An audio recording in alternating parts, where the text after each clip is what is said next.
Current affairs के daily top 10 episode में बहुत बहुत स्वागत है आप सभी का।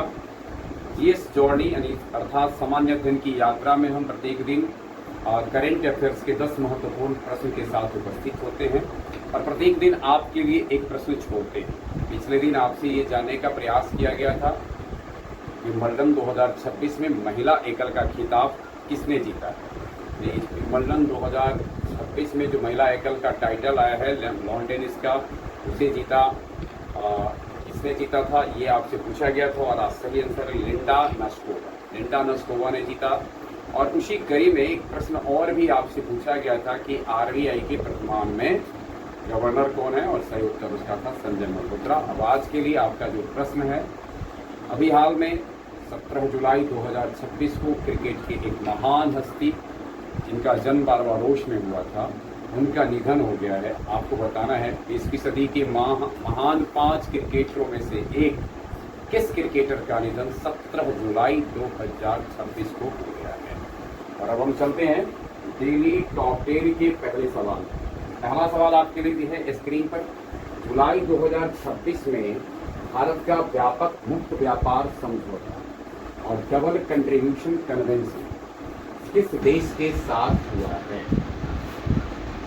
Belgium, United kingdom, Brazil, Canada. United kingdom के साथ हुआ है व्यापक मुक्त व्यापार समझौता यानी CETA और double contribution convention United kingdom के साथ हुआ है। यूके, आप कहीं कहीं इसे ब्रिटेन लिखा हुआ देखेंगे, लेकिन यूके, इंग्लैंड और ब्रिटेन में थोड़ा बहुत अंतर होता है।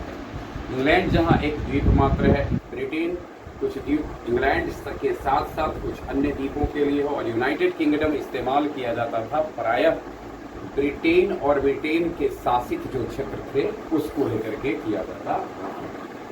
अभी आप जैसा कि जानते होंगे कि एक राजनीतिक गतिविधि के तहत ब्रिटेन के जो प्रधानमंत्री थे कीर स्टारमर, उन्होंने त्यागपत्र दे दिया और अब उनके स्थान पर जिनको की नए प्रधानमंत्री के रूप में बनाने का, उनको नए प्रधानमंत्री के रूप में जिनकी नियुक्ति की गई है एंडी बर्न है। लेकिन जब भारत के प्रधानमंत्री के साथ जब ये बातचीत हो रही थी, उस समय के प्रधानमंत्री थे कीर स्टारमर। उनके नेतृत्व में अभी दोनों देशों के बीच में यह समझौता किया गया है CETA। और लगभग इसमें देखिए भारत के लगभग 99% उत्पादों को यूके के बाजार में ड्यूटी फ्री यानी कोई शुल्क नहीं देना पड़ेगा और उसको एंट्री मिल जाएगी। यानी इस मुक्त व्यापार का अभिप्राय ही है कि दोनों देशों के जो सामान हैं, जब भारत में इंग्लैंड के सामान आएंगे तो उनके ऊपर ये टैक्स नहीं लगेंगे, और भारत से सामान यदि इंग्लैंड के बाजार में जाता है तो उसको कोई ड्यूटी टैक्स नहीं मिलेगा। ड्यूटी टैक्स के बाद के जो टैक्स होंगे उसे आपको देने पड़ेंगे, लेकिन ड्यूटी टैक्स नहीं मिलेगा। CETA comprehensive economic and trade agreement इसका फुल फॉर्म होता है, वही DCC डबल कंट्रीब्यूशन कन्वेंशन। और फिर ध्यान रखना है ब्रिटेन के नए प्रधानमंत्री के रूप में नियुक्ति की गई है एंडी बर्न का। ध्यान में रखना हो कोई चुनाव नहीं हुए हैं, ये राजनीतिक गतिविधियों के तहत कीर स्टारमर को त्यागपत्र देना पड़ गया है और उसके बाद ये प्रधानमंत्री बने हैं एंडी बर्न। आज का दूसरा सवाल आपके लिए स्क्रीन पर है।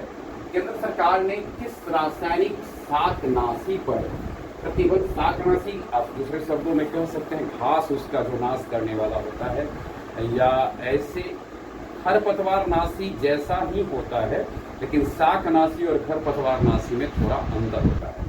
शाक शब्द का अभिप्राय खरपतवार से नहीं है, खरपतवार पूरा कड़ा प्रजाति है, दूसरी तरह की है, और शाक में घास जैसे आते हैं जो मुलायम होते हैं। पर प्रतिबंध लगाया है जो अत्यधिक विषाक्तता और किसानों की आकस्मिक मौतों से जुड़ा है। यानी किसानों की आकस्मिक मौत और उसकी विषाक्तता के कारण केंद्र सरकार ने इसके उपयोग पर प्रतिबंध लगा दिया है। डाइकोफोल, मेथोमिल, एलाक्लोर और पैराक्वाट डाइक्लोराइड। और सही आंसर है इसका पैराक्वाट डाइक्लोराइड को केंद्र सरकार के द्वारा प्रतिबंधित कर दिया गया है। और इसका कारण है न केवल यह जमीन को नुकसान, इसकी उर्वरता को नुकसान पहुंचाने के साथ साथ यह फसल के में जो इसका कंसंट्रेशन बढ़ता है उससे किसानों को भी नुकसान पहुंचा रहा है।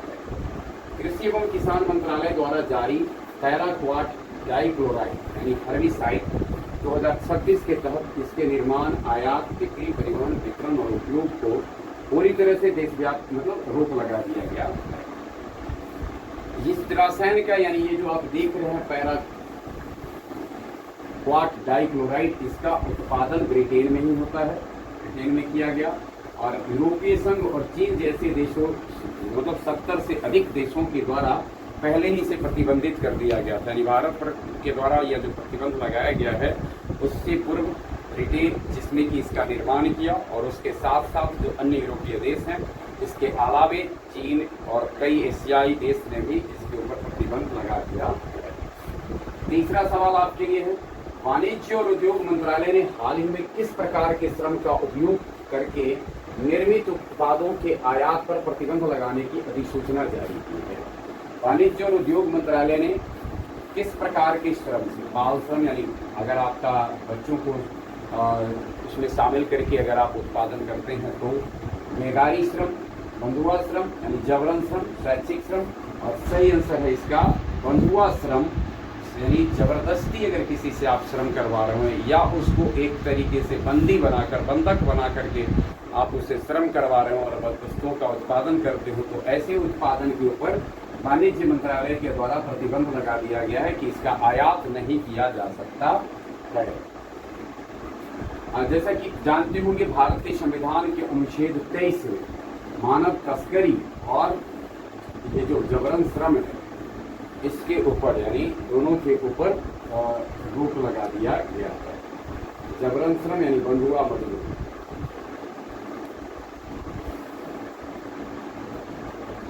अगर आपसे पूछा जाए कि संविधान की किस अनुच्छेद के तहत बंधुआ मजदूरी को प्रतिबंधित कर दिया गया है, तो इसका सही उत्तर होगा अनुच्छेद 23।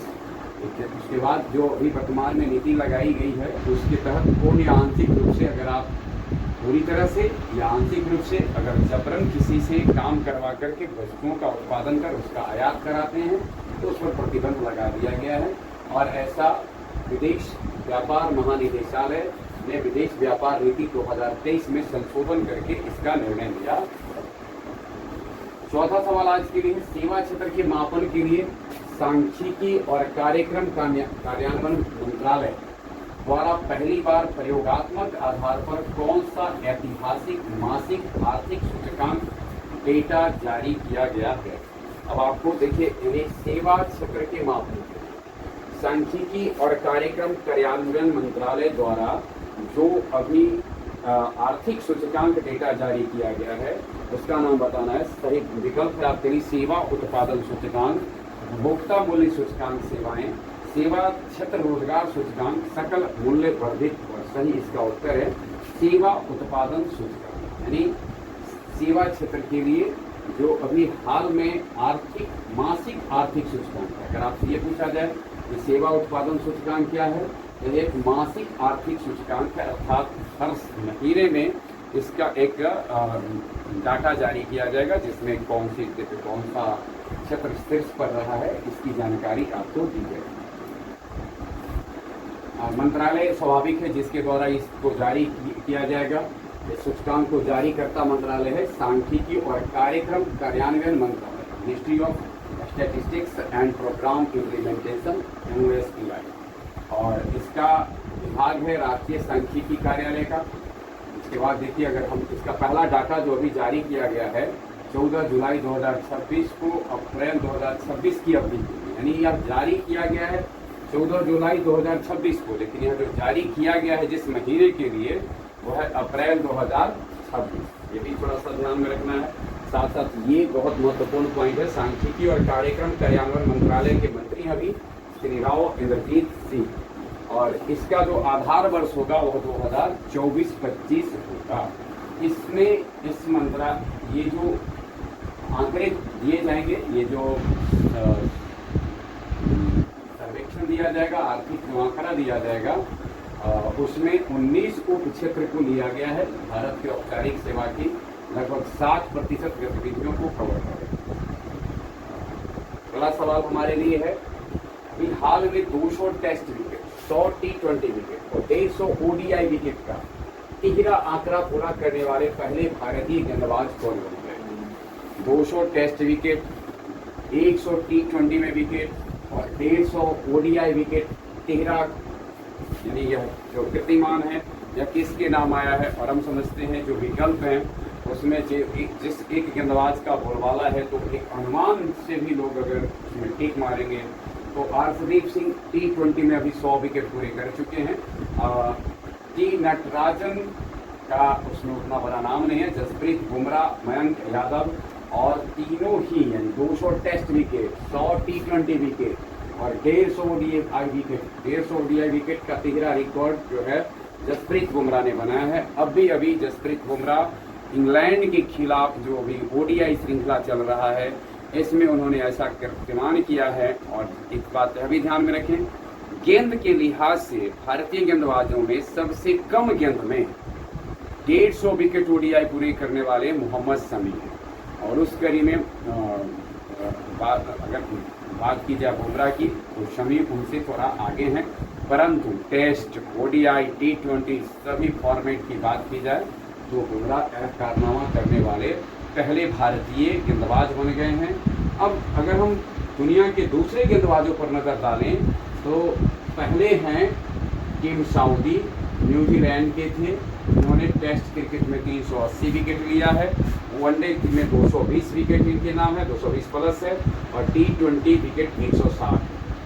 और वही दूसरे हैं साकिबुल हसन जिन बांग्लादेश के, जिन्होंने टेस्ट में 240, वनडे में 315 और T20 में 140 है। और भारत की ओर से बन गए हैं जसप्रीत बुमराह, उनके टेस्ट विकेट 234 हो चुके हैं, वनडे विकेट 150 हैं और T20 विकेट 121। भारत की अध्यक्षता में 2026 में 12वीं ब्रिक्स श्रम और रोजगार मंत्रियों की बैठक का आयोजन कहाँ किया जा रहा है। हैदराबाद, ब्रासीलिया, नई दिल्ली, सोची। अब पहली बात तो ये है कि जब भारत की अध्यक्षता में हो रहा है तो अभी अनुमान तो आप लगा ही सकते हैं कि ब्रासीलिया में नहीं, तो कम से कम विकल्प जो है तो आप उसके अनुसार देखेंगे तो जो बच गया है और सही आंसर है इसका हैदराबाद में इसका आयोजन किया गया है। केंद्रीय श्रम एवं रोजगार मंत्री डॉक्टर मनसुख मांडविया हैं, इनकी अध्यक्षता में अभी सम्मेलन हुआ है और जो थीम था वो था लचीलापन, नवाचार, सहयोग और स्थिरता के लिए निर्माण, building for resilience, innovations, cooperations and sustainability. इस बैठक के दौरान ब्रिक्स कनेक्ट पहल का शुभारंभ किया गया, जिसका उद्देश्य कौशल विकास और सामाजिक सुरक्षा के क्षेत्र में सदस्य देशों के बीच व्यवहारिक सहयोग को बढ़ावा देना। सदस्य देशों के बीच जो ब्रिक्स के सदस्य देश हैं उनके बीच में व्यवहारिक सहयोग बढ़े किस दिशा में, कौशल विकास और सामाजिक सुरक्षा के क्षेत्र में सहयोग बढ़े, इस उद्देश्य से यह एक पहल शुरू की गई इसमें ब्रिक्स कनेक्ट।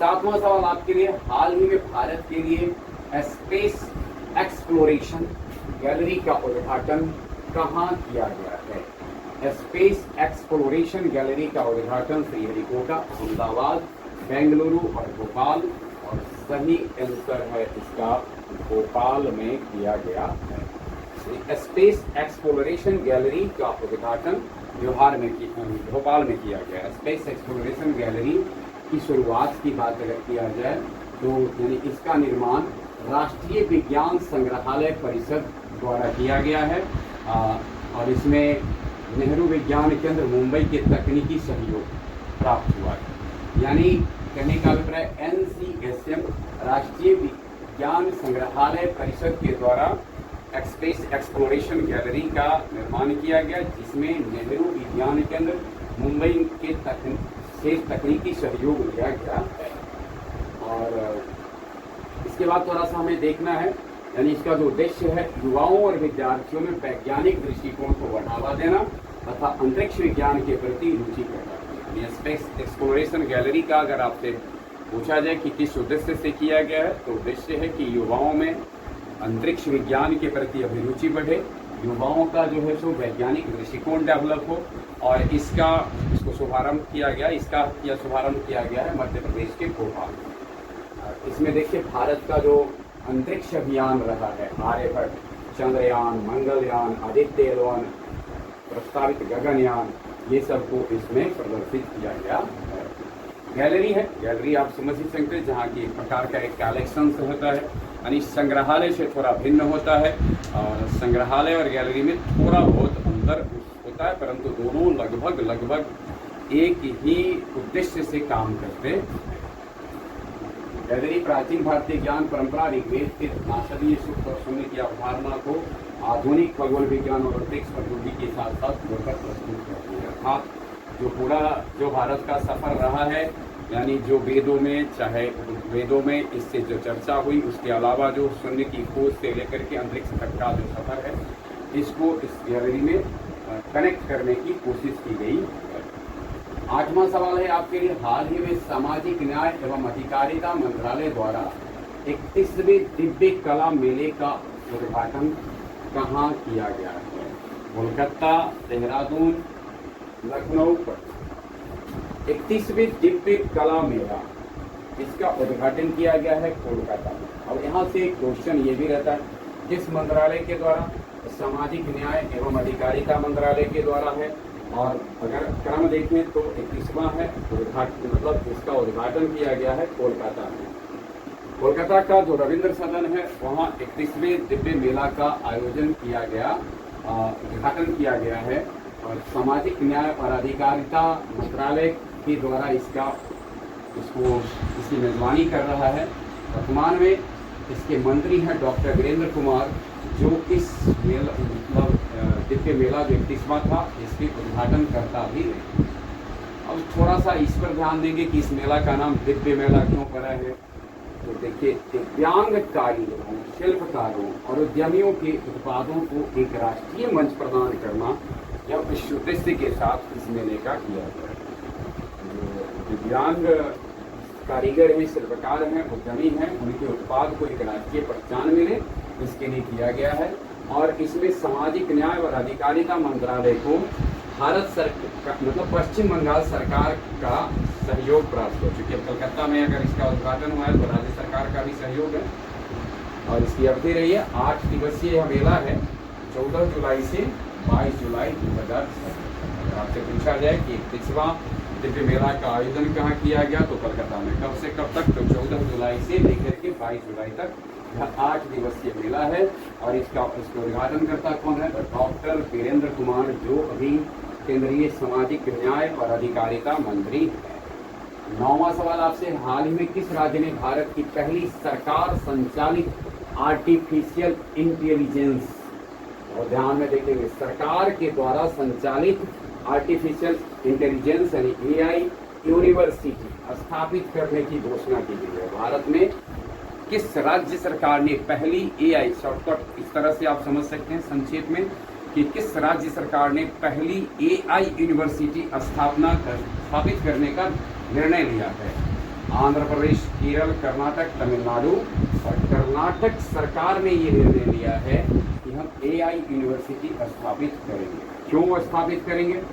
मूल उद्देश्य है AI नेटिव स्टेट शिक्षा, स्वास्थ्य, कृषि और प्रशासनिक नागरिक सेवाओं में कृत्रिम बुद्धिमत्ता का प्रभावी उपयोग करने के उद्देश्य से कर्नाटक सरकार ने ये कदम उठाया। अब यहाँ एक बात ध्यान में रखेंगे कि यूनिवर्सिटी को जो स्थापित किया जा रहा है, उसका एरिया है 100 एकड़। 100 एकड़ से अधिक क्षेत्र के विशाल क्षेत्र में यह बनाई जाएगी, है ना।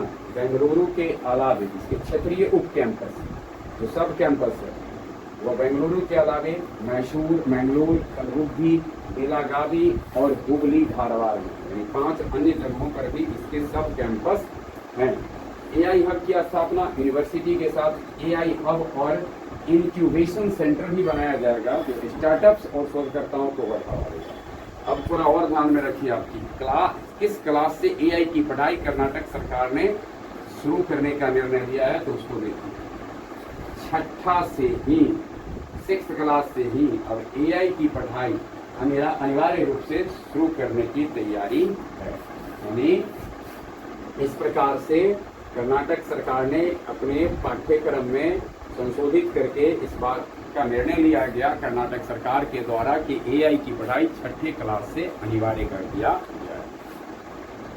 हाल ही में उपराष्ट्रपति द्वारा विमोचित पुस्तक, बहुत महत्वपूर्ण पुस्तक है, the voice of justice, justice Gavai speaks, justice की आवाज, न्यायाधीश की आवाज, और गवई स्पीक्स, न्यायमूर्ति गवई बोलते हैं।